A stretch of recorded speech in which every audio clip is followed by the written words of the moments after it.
She has been waiting for 2 hours এবং she has been waiting since morning. কেন প্রথম বাক্যে প্রিপোজিশন সিন্স এবং দ্বিতীয় বাক্যে প্রিপোজিশন ফর ইউজ করা হয়েছে?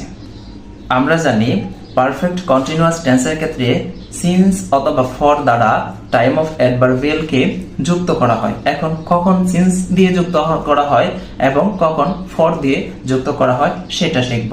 রুলসটা হচ্ছে, মনে রাখবেন, সিন্স প্লাস বিগিনিং টাইম আর ফর প্লাস টোটাল টাইম। আমি বুঝিয়ে দিচ্ছি। যদি বাক্যে ব্যবহৃত টাইম অফ অ্যাডভার্বিয়ালটা দ্বারা কাজের শুরুর কথা বোঝায়, তখন অর্থাৎ বিগিনিং টাইমটা বোঝায়, কাজটা কখন শুরু হয়েছিল সেই কথাটা বোঝায়, তখন আমরা সিন্স ব্যবহার করব।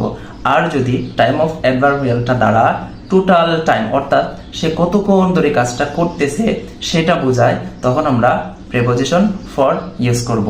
দেখুন, এখানে প্রথম বাক্য হচ্ছে she has been waiting for 2 hours।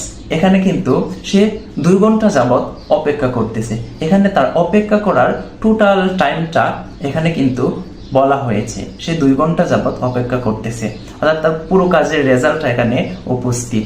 এজন্য আমরা এখানে ফর 2 hours বসিয়েছি। দ্বিতীয় বাক্য she has been waiting since morning। সে সকাল থেকে অপেক্ষা করতেছে। এই যে মর্নিং টাইম অফ অ্যাডভার্বিয়াল দ্বারা তার অপেক্ষার শুরুর সময়টা বোঝানো হয়েছে। সে যে সকাল থেকে তার কাজের শুরুর সময়টা বোঝানো হয়েছে, বিগিনিং টাইমটা বোঝানো হয়েছে। তার টোটাল টাইম, সে কতক্ষণ ধরে অপেক্ষা করতেছে সেটা কিন্তু বোঝানো হয় না। সে কতক্ষণ অপেক্ষা করছে সেটা কিন্তু ক্লিয়ার করে এখানে বোঝানো হয় নাই। তার কাজের শুরুর সময় বোঝানো হয়েছে। এই জন্য এখানে আমরা সিন্স ব্যবহার করব।